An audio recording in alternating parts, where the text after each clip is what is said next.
그러면 관계망을 살리려고 한다면 지금까지 했던 것들을 정리해보면 관계망 구성원이 어때야 되느냐?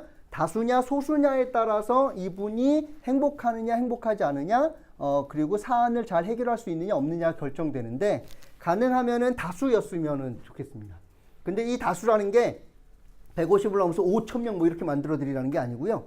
150명 정도 안에서 4명이나 3명 정도는 그래도 친한 강한 관계망이 있으면서 지역에 아는 사람들이 있고 한다면은 행복, 수명, 협력, 정보 등이 증가하고 자연스럽게 생태체가 풍성하기 때문에 성공 가능성이 높아지는 겁니다. 근데 너무 많아지면 위험도가 증가합니다. 특히 무슨 위험도가 증가하느냐면 피곤합니다.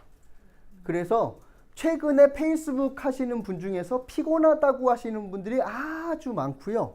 그래서 종종 유행처럼 되는 게 친구 관계를 정리하겠다라고 하시는 분들이 많으신데 그거는 내가 관리할 수 있는 수를 넘어갔으니까 시간이 더 들어가고 근데 눈치 봐야 되고 뭐 이런 사람들이 많아지면서 피곤해지면서 점점 줄이는 그런데 너무 소수가 되면 어떻게 되느냐? 고도, 우울, 단명, 소외, 단절 등이 증가합니다.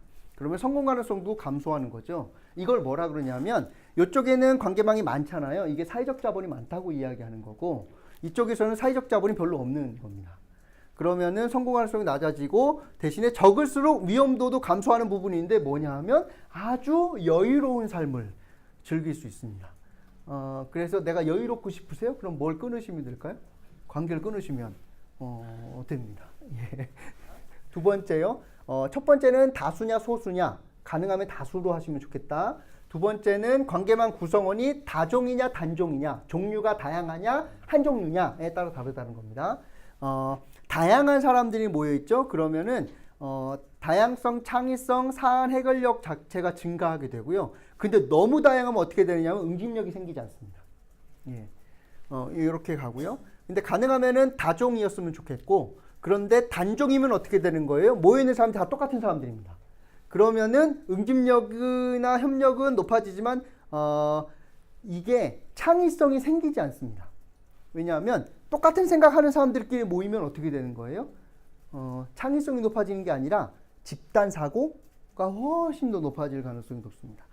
다양한 사람들이 모여야 집단 지성이라고 하는 것들이 나오는데 똑같은 사람들끼리 모이면 집단 사고로 들어가가지고 그냥 한꺼번에 우르르 몰려갈 가능성이 높아지는 부분이 있죠.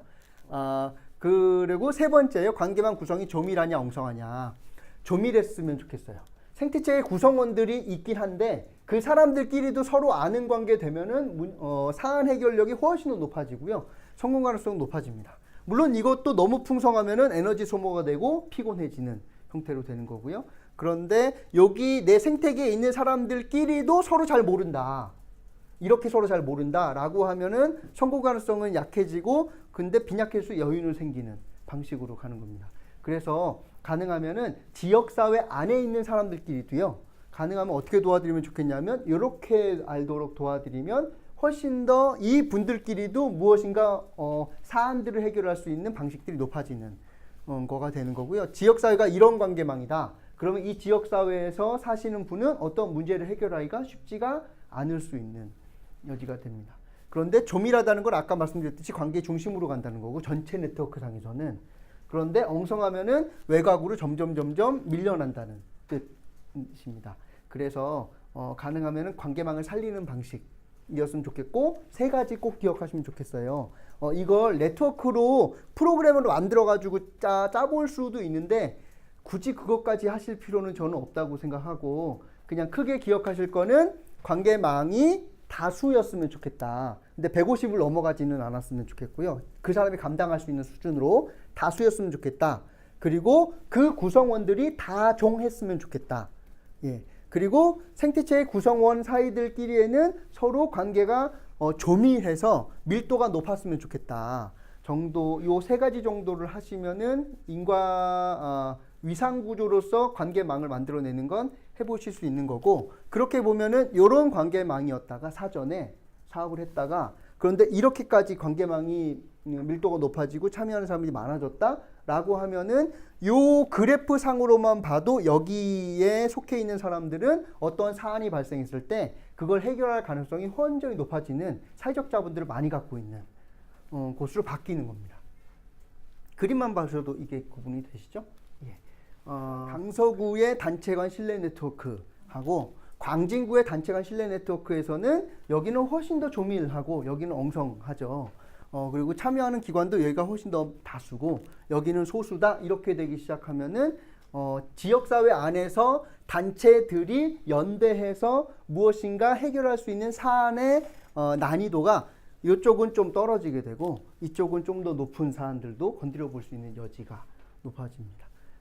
그래서 네트워크도 쓸모없는 일이라고 많이 생각하시는데 이런 활동을 하는 거는 농사를 잘 지어서 작물을 잘 자라게 하기 위해서 밭을 가는 활동에 가깝고요. 바탕을 기르는 활동에 가깝습니다. 그런데 밭을 갈자마자 먹을 게 나오진 않죠. 예. 근데 밭을 잘 갈아야 나중에 잘 자라서 더 풍성한 열매를 맺을 수 있는 것처럼 이런 활동도 되는 겁니다. 이게 관계망 위상 구조에 따라서 이렇게 그려볼 수 있는 거고요. 이걸 가족 단위로 하면은 뭘 그리시는 거예요? 그냥 가계도를 그리시는 거고, 그 다음에 여러분들이 개인별로 뭘 그리시는 거예요? 가계도 바깥에 생태도를 그리시잖아요. 거기까지 그리는 게 그냥 위상 구조다라고 생각하시면 될 것 같습니다.